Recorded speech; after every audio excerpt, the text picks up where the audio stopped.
Bharatiya Janata party के कार्यकर्ताओं को अब तो समझ जाना चाहिए कि न सिर्फ ये उनसे नफरत करते हैं जिनको माँ बहन की गालियाँ देते हैं और जूते मारने की बात करते हैं, बल्कि उनके चुनाव चिन्ह से भी नफरत करते हैं ये कि जिस पार्टी के सहारे ये मंत्री बने हैं, जिस पार्टी ने इनको पावर दिया है, उसके चुनाव चिन्ह से भी इनको नफरत है।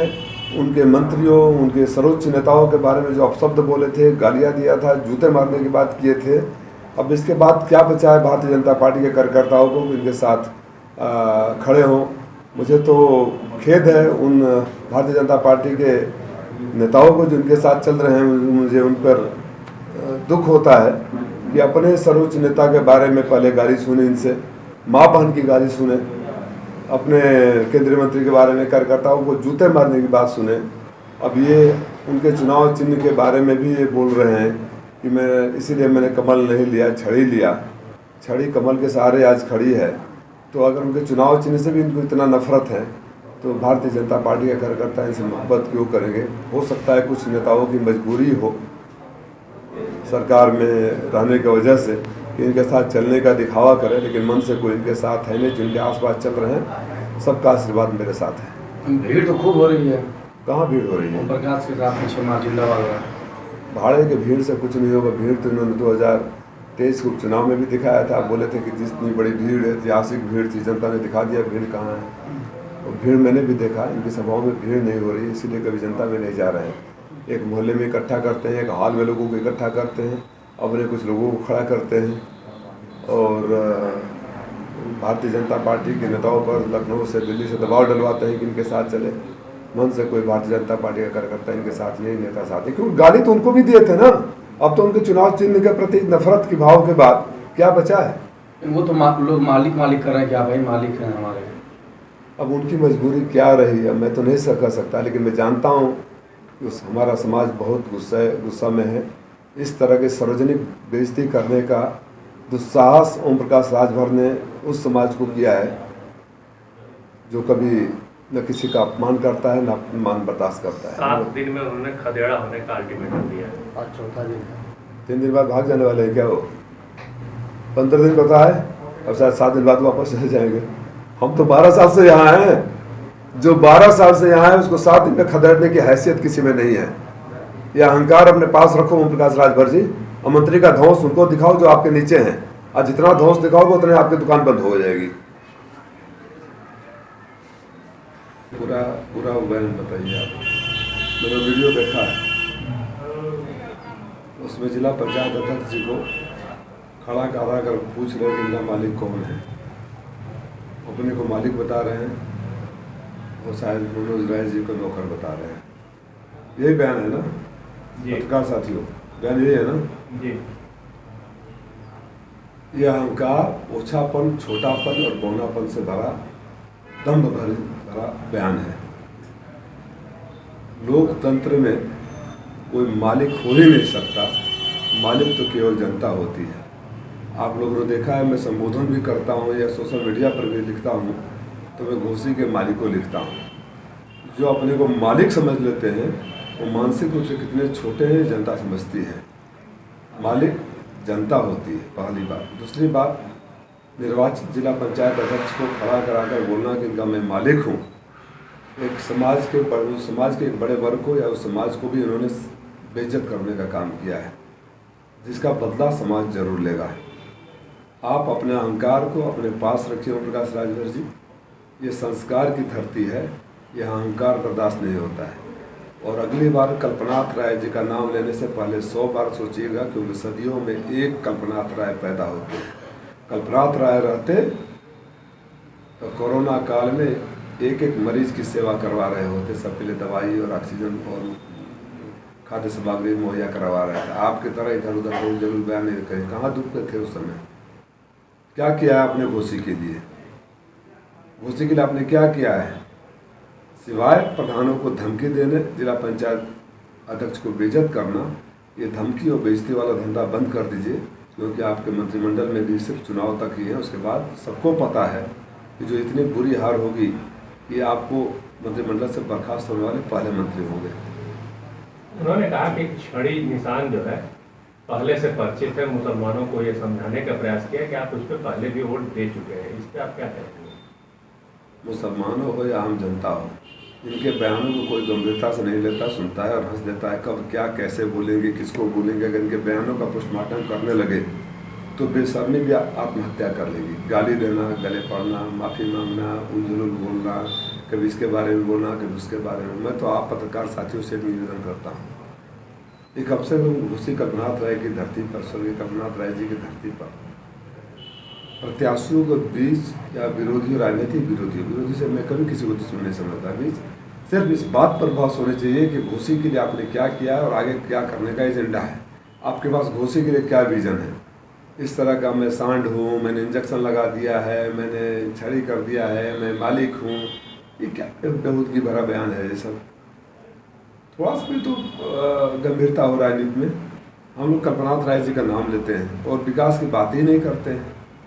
मेरे पास है एजेंडा, मेरे पास है यहाँ के आर्थिक, सामाजिक और भौगोलिक स्थिति के हिसाब से आगे कैसे करूँगा। किसी पद पर नहीं था, जब मौका मिला था तो मैंने 4 लेन की सड़कें बनवाई, मैंने अंडरग्राउंड केबलिंग करवाया, मैंने प्राइमरी हेल्थ सेंटर खुलवाया, मैंने पुल बनवाया, मैंने पावर सेंटर्स को अपग्रेड करवाया, अस्पतालों में सुविधा मुहैया कराई, तमाम बड़ी सड़कें उस समय हमारे लेटर हेड पर है, आप पत्रकार साथियों के पास उसकी काफ़ी प्रतिलिपि। तो बहुत सी बात करना चाहिए ना कि मैं छोटे से कार्यकाल में जब मैं किसी पद पर नहीं था, सिर्फ मेरी पार्टी की सरकार थी, तो मैंने क्या किया। और आने वाले इस बुनकर और किसानों की नगरी में जहाँ नौजवान बेरोजगार हो रहे हैं, किसान जाड़े भर जानवरों से अपने खेत की रक्षा करते हैं, गर्मी भर आग लगने से रक्षा करते हैं, बुनकरों का हाल हुआ हद तक चला गया कि किसानों की तरह आत्महत्या के कगार पर खड़े हैं। इनके लिए क्या विजन, इस बात पर बहस होनी चाहिए ना। उल जलूल बयान भरा देने वाले नेताओं का जनता बहिष्कार करे। जनता से मैं अपेक्षा करता हूँ, निवेदन करता हूँ कि मजबूर करें कि सिर्फ आपने क्या किया अब तक और आगे क्या करेंगे बर्बाद करें। ओम प्रकाश कह रहे हैं कि मैं पहले वाले ही पार्टी में हूँ, उस पावर के लिए गया हूँ भाजपा में। अब देख लीजिए, वो बोलते थे तो मुँह सांप होते हैं ना, ये तो पता नहीं इनके कितने मुँह हैं, कब किस मुँह से कौन सा बयान दे दें। अब यही इसी से जनता को गंभीरता से लेना चाहिए। 0522 इतना ही बोलकर वो कह रहा है कि एक नंबर जारी होगा और वहाँ से जब फोन आएगा तो ओम प्रकाश राजभर दिखेगा थानेदार को, तहसीलदार को और अन्य लोगों को, जिसको समस्या हो नोट कराए, उनके समस्या का समाधान होगा। ऐसा बयान वो अपने मंच से दे रहा है। मैं घोषी नहीं, पूरे प्रदेश या देश की जनता को पता है कि ऐसे चढ़ाकर उन्होंने अपने एक जिलाध्यक्ष को भेज दिया था थाने में, और जो कुटाई बेचारे को हुई उसके बाद उन्होंने पहचाने से इनकार कर दिया। तो जनता इनके इस तरह के बयानों को गंभीरता से लेने से इनकार कर दिया है। अभी इसी तरह वो जरूर बयान देंगे, एक नंबर दिखाई देगा, इनका एक सिपाही नहीं सुनेगा। इनके सबको पता है कि क्या है, एक सिपाही तक का ट्रांसफ़र नहीं करा सकते हैं। प्रकाश राजभर ने भारतीय जनता पार्टी के नेताओं का मजाक उठाया है, कहा कि भीख मांगने वाले लोग ठंड में बैठे हैं और राजा धूप में बैठा है, इन लोगों को धूप में बैठाना चाहिए। इस पर क्या कहेंगे? कि भारतीय जनता पार्टी के लोग सोचें, भारतीय जनता पार्टी के कार्यकर्ताओं को याद है कि किस तरह इसी व्यक्ति ने उनको माँ बहन की गालियाँ देकर जूते मारने की बात करी है, आज फिर भी का कटोरा दे रहे हैं। मैं भारतीय जनता पार्टी के कार्यकर्ताओं से निवेदन करता हूँ कि राजनीति अपनी जगह है, जीत हार अपनी जगह है, लेकिन इस तरह बार बार बेइज्जत होने से अच्छा है ऐसे आदमी को सबक सिखाकर, बार बार गालियाँ सुनने से अच्छा है ऐसे आदमी की जमानत जब्त कराकर राजनीति में ऐसे लोगों की एंट्री हमेशा के लिए बंद कर दे। पार्टी चाहे कोई भी हो, आत्मसम्मान से बड़ी कोई चीज़ नहीं होती है। गाली सुनकर वोट देना, जूते की मार खाकर वोट देना, भीख मंगा बनकर वोट देना, माँ बहन को, अब उस शब्दों को इस्तेमाल नहीं कर सकता कि नाम को याद, उन चेहरे को तो याद करोगे जब ईवीएम में बटन दबाने जाओगे, उस कोख को तो याद करोगे जिसको गालियाँ दी गई थी। कैसे आप बर्दाश्त करते हो? कैसे अभी तक आप बर्दाश्त कर रहे हो? आयोग से मांग करता हूँ कि इस मंत्री को, जिन्होंने अपने पुत्र को जिताने के लिए इस लोकसभा क्षेत्र में लगातार धमकी भरे बयान, प्रधानों को, निर्वाचित प्रतिनिधियों को, जिला पंचायत अध्यक्ष को लगातार धमकी भरा बयान और बेइज्जत किए जा रहे हैं, कभी माइनॉरिटी को, कभी निर्वाचित जनप्रतिनिधियों को, इनके प्रचार पर तत्काल इस लोकसभा में रोक लगाएं। तो जनता आक्रोशित है। इस तरह गूंगे बहरे चुनाव आयोग से अपेक्षा नहीं की जा सकती कि ये कार्रवाई करेंगे, फिर भी लोकतंत्र में विपक्ष के रूप में मैं मांग तो जरूर करूंगा। और जनता चाहती है ये बार बार धमकी देना, अपने को सांड बोलना, वैक्सीन लगा देना, समझ जाओ मैं कौन सा मंत्री हूँ, मैं इनका मालिक हूँ, ये क्या बयानबाजी है भाई? ये यही लोकतंत्र है? कोविशील्ड को लेके एक मामला आया है जहां पर विदेश में कोर्ट ने उससे जो कटघरे में खड़ा कर दिया और कंपनी ने माना है कि उसमें समस्या है, क्या कहेंगे? जब माननीय राष्ट्रीय अध्यक्ष जी श्री अखिलेश यादव जी ने बयान दिया था तो टीवी पैनलों पर भाड़े के लोगों को बैठा कर जोर शोर से कंडेम किया गया है। कहाँ है सरकार, कहाँ है वो लोग जो बोला करते थे टीवी चैनलों पर, हमको कटघरे में खड़ा करते थे? क्यों बोलती बंद हो गई उनको? चंदा लेकर कुछ भी करवा देंगे। आप चंदे के लिए ऐसे वैक्सीन लोगों को जबरदस्ती करवा देंगे। माननीय मोदी जी का फोटो डलवा कर, जैसे वैज्ञानिक माननीय मोदी जी रहे हो, उन लोगों को जवाब देना पड़ेगा ना। इन लोगों के ऊपर राष्ट्रद्रोह का मुकदमा होना चाहिए जिन्होंने इस तरह का वैक्सीन लगाकर। आप कल्पना करिए इस तरह का रिपोर्ट, और उसने कंपनी ने स्वीकार किया कोर्ट में। अब तो उसके बाद कुछ बचा नहीं। जो लोग, मैंने भी कोविशील्ड लगाया है, मौत तो ऊपर वाले के हाथ में होती है, लेकिन तमाम करोड़ों लोग जिन्होंने वैक्सीन लगवाया उनको ऊपर क्या गुजर रही होगी, किस भय से वो सो रहे होंगे। जिस तरह से लगातार मौतें हो रही है, कोई एक्सरसाइज करते हैं, कोई डांस करते हैं, कोई पूजा करते हैं, कोई शादी करते हैं, नौजवान लोग मर जा रहे हैं। इसका जिम्मेदार कौन है? कहाँ है भारतीय जनता पार्टी के प्रवक्ता और नेता जो अपने को वैज्ञानिक समझ रहे थे? लोगों को समझना चाहिए कि भारतीय जनता पार्टी चंदे के लिए और पैसे के लिए किसी की जिंदगी के साथ खेल सकती है, देश के साथ खेल सकती है, देश की सुरक्षा के साथ खेल सकती है, और देश का हित इसी में है कि सरकार को जल्दी से विदाई किया जाए। ओम प्रकाश राजभर का कहना है कि बाहर कम पढ़ते लिखते हैं, अपने बोलने से उनको फुर्सत नहीं मिलता है। भारतीय जनता पार्टी के तमाम मंत्रियों ने और सांसदों ने बयान दिया है। उस बात को सपा खाली याद दिला रही है कि क्या कहते हैं, हालांकि कोरी कल्पना है, कोरी कल्पना है। सरकार से जा रहे हैं, गिनती के दिन है, गिनती के दिन है। आज से 1 महीना बाद ये सरकार में नहीं रहेंगे। लेकिन जो जिस तरह की भाषा भारतीय जनता पार्टी के मंत्री और सांसद बोलते रहे हैं कि हम संविधान बदल देंगे, देश की सरकार बदलने वाली है।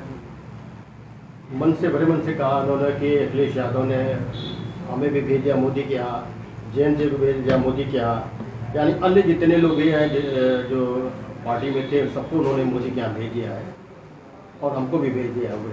और तो मोदी जी के यहाँ तो जितने भ्रष्टाचारी हैं सब चले ही गए। जिसको मोदी जी ने स्वयं भ्रष्टाचारी बोला, अजित पवार याद है ना, नारायण राणे याद है ना, मुकेश याद है ना, अशोक याद है ना, दर्जनों नाम है जिनको मोदी जी जेल में भेज रहे थे। उनके एक मुख्यमंत्री जेल में चक्की पीसिंग कर रहे थे। सबको बुला लिया, इनको भी बुला लिया होगा। एक कैटेगरी के लोग एक साथ खड़े हो गए हैं, उसी गिरोह में शामिल हो गए हैं।